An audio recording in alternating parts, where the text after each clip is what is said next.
नमस्कार दोस्तों, स्वागत है आपका हमारे YouTube channel Target Civil Services में। तो आज है 14 अक्टूबर और मध्य प्रदेश के डेली करंट अफेयर में आज हम पढ़ेंगे 14 अक्टूबर के करंट अफेयर। तो लेक्चर ध्यान से देखिएगा और दोस्तों इसने वीडियो को लाइक नहीं किया है तो लाइक और शेयर जरूर कर दीजिए। अगर आप इस चैनल पर नए हो तो सब्सक्राइब भी कर लीजिए।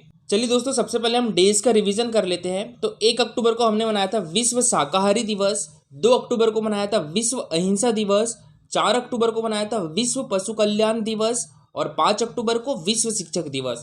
और राष्ट्रीय शिक्षक दिवस कब मनाया जाता है? 5 सितंबर को मनाया जाता है।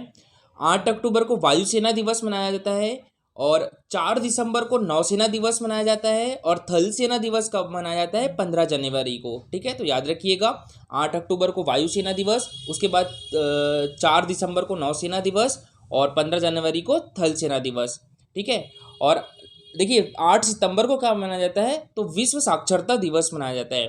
9 अक्टूबर को विश्व डाक दिवस, 10 अक्टूबर को मानसिक स्वास्थ्य दिवस और 11 अक्टूबर को अंतर्राष्ट्रीय बालिका दिवस और 13 अक्टूबर को विश्व आपदा नियंत्रण दिवस। और देखिए दोस्तों, आज है 14 अक्टूबर और 14 अक्टूबर को मनाया जाता है विश्व मानक दिवस यानी वर्ल्ड स्टैंडर्ड डे। तो यह दिन उपभोक्ताओं, नियामकों और उद्योग के बीच वैश्विक अर्थव्यवस्था के मानकीकरण के महत्व के बारे में जागरूकता बढ़ाता है। और यह पहली बार कब मनाया गया था? तो 1970 में मनाया गया था।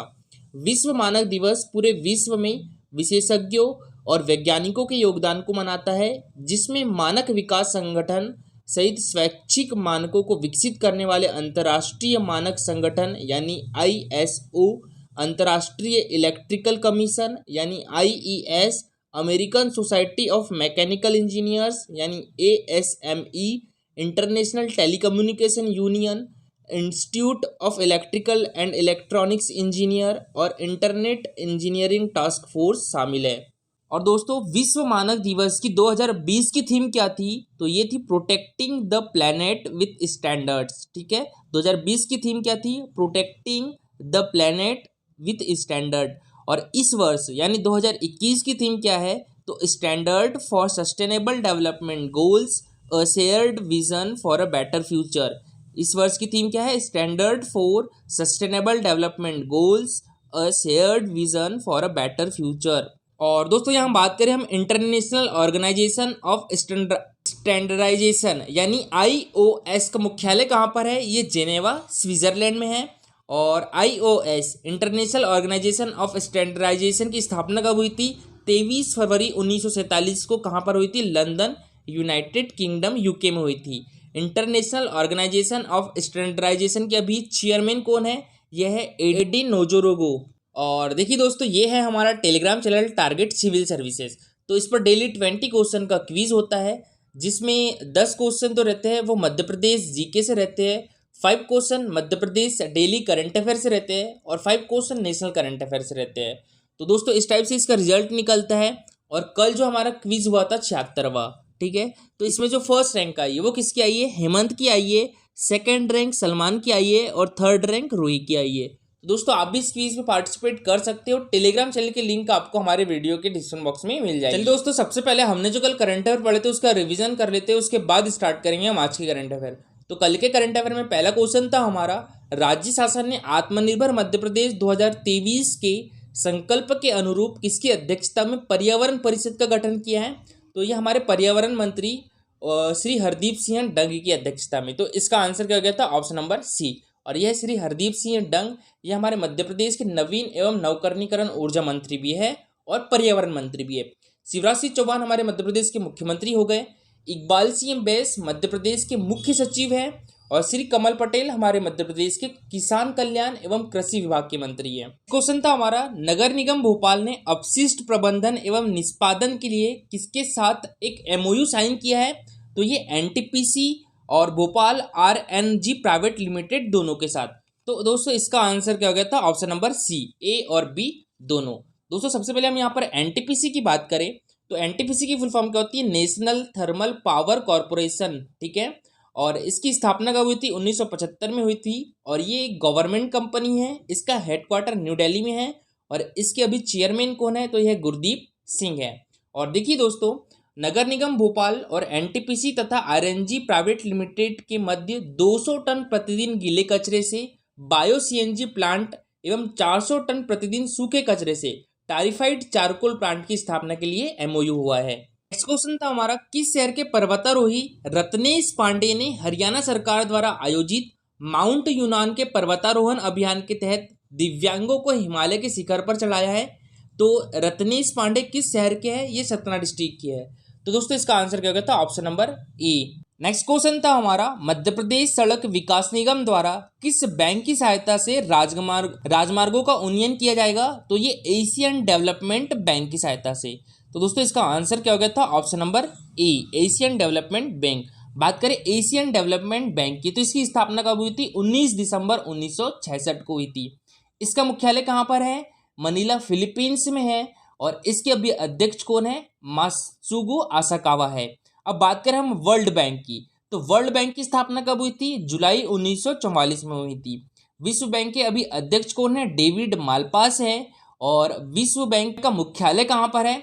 तो ये वॉशिंगटन डीसी में है। यूनाइटेड स्टेट ऑफ अमेरिका की कैपिटल है वॉशिंगटन डीसी। अब बात करें रिजर्व बैंक ऑफ इंडिया की यानी आरबीआई की, तो आरबीआई की स्थापना कब हुई थी? 1 अप्रैल 1935 को हुई थी। और कहाँ पर हुई थी? कोलकाता में हुई थी। और इसका मुख्यालय कहाँ पर है? ये मुंबई में है। और इसके अभी गवर्नर कौन है? शक्तिकांत दास है। और देखिए आरबीआई के गवर्नर शक्तिकांत दास है, तो ये कौन से गवर्नर है? 25वें गवर्नर है।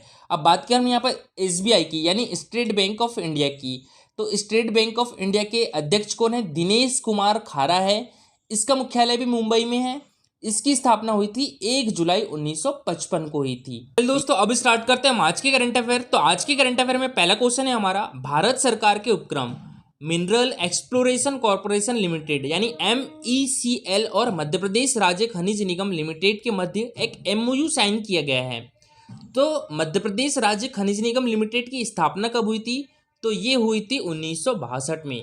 तो इसका आंसर क्या हो जाएगा? ऑप्शन नंबर बी, ठीक है, 1962। और देखिए दोस्तों अभी MPPSC 2020 में क्वेश्चन पूछा गया कि हीरे का उत्पादन हमारे मध्य प्रदेश के किस जिले में होता है? तो ये होता है पन्ना डिस्ट्रिक्ट में, ठीक है। मध्य प्रदेश की पहली खनिज नीति कब आई थी? 1995 में आई थी। फिर उसके बाद मध्य प्रदेश में गौण खनिज नीति आई थी 2004 में। फिर उसके बाद मध्य प्रदेश की नवीनतम खनिज नीति 2010 में घोषित की गई थी। तो देखिए मंत्रिपरिषद द्वारा संचालनालय भौमिकी तथा खनिकर्म मध्य प्रदेश भारत सरकार के उपक्रम मिनरल एक्सप्लोरेशन कॉर्पोरेशन लिमिटेड यानी MECL और मध्य प्रदेश राज्य खनिज निगम लिमिटेड के मध्य एक MOU निष्पादन के संबंध में अनुमोदन किया गया है। और प्रदेश में खनिजों के सर्वेक्षण तथा पूर्वेक्षण के लिए भारत सरकार के उपक्रम मिनरल एक्सप्लोरेशन कॉर्पोरेशन लिमिटेड का सहयोग लिए जाने के लिए संचालनालय भौमिकी तथा खनिकर्म एवं मध्य प्रदेश राज्य खनिज निगम के मध्य एक MOU निष्पादित किया जाएगा। इस कार्य में राज्य शासन बजट के माध्यम से राशि उपलब्ध कराएगा। खनिज के पूर्वेक्षण उपरांत चिन्हित ब्लॉकों को नीलाम किया जा सकेगा और नीलाम होने के पश्चात सफल बोलीदार से इस कार्य में हुए व्यय की प्रतिपूर्ति हो सकेगी। खनिज ब्लॉक नीलाम होने से हमारे मध्य प्रदेश के खनिज राजस्व में वृद्धि संभावित होगी और नवीन खदान संचालन से रोजगार के अवसर भी उपलब्ध हो सकेंगे। नेक्स्ट क्वेश्चन था हमारा, हाल ही में मध्य प्रदेश की प्रतिभाओं का परचम पुस्तिका का विमोचन किसने किया है? तो ये किया है हमारे मध्य प्रदेश के मुख्यमंत्री शिवराज सिंह चौहान ने। तो इसका आंसर क्या हो जाएगा? Option number A, Shivraj Singh Chouhan. Madhya Pradesh के उच्च शिक्षा मंत्री कौन है? श्री मोहन यादव।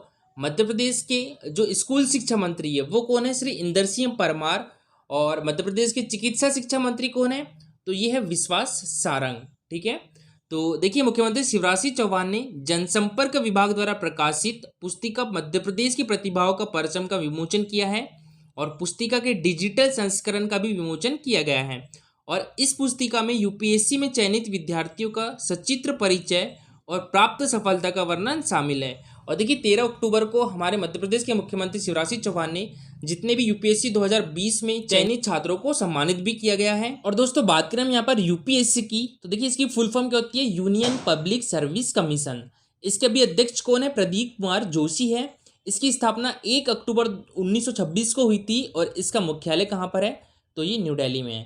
और हमारे बात करें एमपीपीएससी की यानी मध्य प्रदेश लोक सेवा आयोग की, तो इसके चेयरमैन कौन है? ये है राजेश लाल मेहरा है। नेक्स्ट क्वेश्चन है हमारा, मध्य प्रदेश में राज्य स्तरीय conference on multi infrastructure connectivity का शुभारंभ किसने किया? तो ये हमारे मध्य प्रदेश के मुख्यमंत्री शिवराज सिंह चौहान ने किया।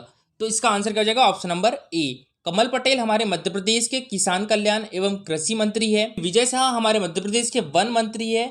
और श्री हरदीप सिंह डंग कौन है, हमारे मध्य प्रदेश के पर्यावरण एवं नवीन एवं नवकरणीकरण ऊर्जा मंत्री है। ठीक है, तो इसका आंसर क्या हो जाएगा दोस्तों, ऑप्शन नंबर ए। अभी हाल ही में हमारे मध्य प्रदेश के मुख्यमंत्री शिवराज सिंह चौहान ने conference on multi infrastructure connectivity का शुभारंभ किया है। तो देखिए, प्रधानमंत्री श्री नरेंद्र मोदी ने कहा है कि आज़ादी के अमृत महोत्सव में आत्मनिर्भर भारत के निर्माण के संकल्प के साथ हम अगले 25 वर्षों के भारत की बुनियाद रख रहे हैं। और पीएम गति शक्ति नेशनल मास्टर प्लान, देखिए दोस्तों, इसमें कितनी राशि खर्च की जाएगी अगले 25 सालों तक, 100 लाख करोड़। ठीक है, 100 लाख करोड़, याद रखिएगा, इससे भी ज्यादा है, 111 लाख करोड़। अगर हम यूएस डॉलर में देखें तो 1.5 ट्रिलियन डॉलर की राशि। ठीक है, और भारत के इसी आत्मबल और आत्मविश्वास को आत्मनिर्भर के विजन तक ले जाने वाला है। और यह प्लान 21वीं सदी के भारत को गति एवं शक्ति देगा। नेक्स्ट जनरेशन इंफ्रास्ट्रक्चर और मल्टी मॉडल कनेक्टिविटी से देश को गति शक्ति मिलेगी। और मुख्यमंत्री शिवराज सिंह चौहान ने भी प्रगति मैदान दिल्ली में आयोजित प्रधानमंत्री गति शक्ति राष्ट्रीय मास्टर प्लान कार्यक्रम में मिंटो हॉल भोपाल से वर्चुअल सम्मिलित हुए। और मुख्यमंत्री शिवराज सिंह चौहान ने मिंटो हॉल में राज्य स्तरीय conference on multi infrastructure connectivity का शुभारंभ भी किया। ठीक है, तो हमारे मध्य प्रदेश के मुख्यमंत्री ने राज्य स्तरीय conference on multi infrastructure connectivity का शुभारंभ किया है। और हमारे देश के जो प्रधानमंत्री हैं नरेंद्र मोदी, तो इन्होंने पीएम गति शक्ति नेशनल मास्टर प्लान का शुभारंभ किया है। और डेट याद रखिएगा, कब शुभारंभ किया गया है इसका, 13 अक्टूबर को। नेक्स्ट क्वेश्चन है हमारा, मध्य प्रदेश शासन और ग्रीनको ग्रुप के मध्य किस जिले में 1440 मेगावाट का पंप हाइड्रो प्रोजेक्ट के लिए एक एमओयू साइन हुआ है। तो ये किस जिले के लिए दोस्तों, नीमच डिस्ट्रिक्ट के लिए। तो इसका आंसर क्या हो जाएगा, ऑप्शन नंबर ए। ठीक है, मध्य प्रदेश शासन और ग्रीनको ग्रुप के मध्य नीमच जिले में 1440 मेगावाट का पंप हाइड्रो प्रोजेक्ट के लिए एक एमओयू साइन किया गया है। तो देखिए, नवीन एवं नवकरणीकरण ऊर्जा मंत्री श्री हरदीप सिंह डंग की उपस्थिति में बुधवार को मंत्रालय में शासन और ग्रीनको ग्रुप के मध्य 1440 मेगावाट, याद रखिएगा, ठीक है, 1440 मेगावाट की पंप हाइड्रो परियोजना के लिए पर हस्ताक्षर किए गए हैं। और शासन की ओर से प्रबंध संचालक ऊर्जा विकास निगम श्री विवेक पोरवाल और ग्रीनको ग्रुप की ओर से सीईओ एवं एमडी श्री अनिल चलमासेट्टी ने हस्ताक्षर किए। ठीक है, और परियोजना नीमच जिले के खिमला गांव में प्रस्तावित है। ठीक है, नीमच जिले के खिमला गांव में। और मंत्री श्री डंग ने कहा है कि कोयला संकट के बीच 7,000 करोड़ रुपए की यह पंप हाइड्रो परियोजना हमारे मध्य प्रदेश और देश के लिए एक महत्वपूर्ण ऊर्जा विकल्प सिद्ध होगी। और श्री डंग ने कंपनी को निर्देश दिए हैं कि परियोजना में अधिकतम स्थानीय लोगों को रोजगार दिया जाए। और परियोजना का कार्य दिसंबर 2021 से शुरू होकर आगामी 2.5 सालों में पूर्ण होने की संभावना है। और शुरुआत में 1440 मेगावाट से उत्पादन शुरू होकर 1680 मेगावाट का लक्ष्य रखा गया है। और संपूर्ण ऊर्जा ग्रीन ऊर्जा होगी। और सरोवर में एकत्रित जल से सोलर पंप से ऊर्जा का निर्माण किया जाएगा। और दोस्तों, कल का हमारा क्वेश्चन था मैग्नीज के उत्पादन में मध्य प्रदेश का देश में कौन सा स्थान है। तो ये दूसरा स्थान है। तो इसका आंसर क्या जाएगा, ऑप्शन नंबर बी। ठीक है, पहला स्थान किसका है, ओडिशा का है। तीसरा स्थान किसका है, महाराष्ट्र का। ठीक है, पहला स्थान ओडिशा का होगा, दूसरा स्थान हमारे मध्य प्रदेश का है, तीसरा स्थान किसका है, तो ये महाराष्ट्र का है। अच्छा, हमारे मध्य प्रदेश में सबसे ज़्यादा मैग्नीज का उत्पादन किस जिले में किया जाता है, तो ये बालाघाट डिस्ट्रिक्ट में किया जाता है। ठीक है, अच्छा, विश्व में सबसे ज़्यादा मैग्नीज का उत्पादन करने वाला देश कौन सा है, तो वो चाइना है। तो देखिए दोस्तों, सभी लोगों ने बहुत अच्छा आंसर किया है। और आज का जो सबसे अच्छा आंसर किया है तो वो किया है रोहित विश्वकर्मा ने। तो इनके द्वारा बताया गया है मैग्नीज के उत्पादन में मध्य प्रदेश का देश में दूसरा स्थान है। और मध्य प्रदेश में मैग्नीज उत्पादन में बालाघाट जिला प्रथम स्थान पर है। ठीक है, तो कौन सा जिला, बालाघाट जिला प्रथम स्थान पर है। अच्छा, आप कमेंट बॉक्स में एक आंसर लिख के बताइएगा कि अभी किस बालाघाट जिले के कौन से चावल को जीआई टैग दिया गया है। ठीक है, देश में कुल मैग्नीज का 40% मैग्नीज मध्य प्रदेश के 2 जिलों में, एक तो बालाघाट और छिंदवाड़ा में प्राप्त किया जाता है। और एशिया की सबसे बड़ी मैग्नीज की खान भरवेली खान है, जो कि कहाँ पर है, बालाघाट जिले में है।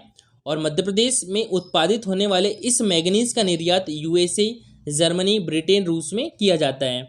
और दोस्तों, आज की आपका क्वेश्चन है, ये करंट अफेयर से रिलेटेड है। मध्य प्रदेश सरकार ने 2020 के लिए किस संस्था को राष्ट्रीय महात्मा गांधी सम्मान से सम्मानित किया है। ठीक है, भटके विमुक्ति विकास प्रतिष्ठान, अखिल विश्व गायत्री परिवार, या लोकायुक्त पुणे या गांधी विचार परिषद वर्धा? डिटेल में आंसर दीजिएगा। और दोस्तों आज के लिए इतना ही। अगर लेक्चर अच्छा लगा हो तो लाइक और शेयर जरूर करिएगा। अगर आप इस चैनल पर नए हो तो सब्सक्राइब भी कर लीजिए। Thank you so much guys for watching this video.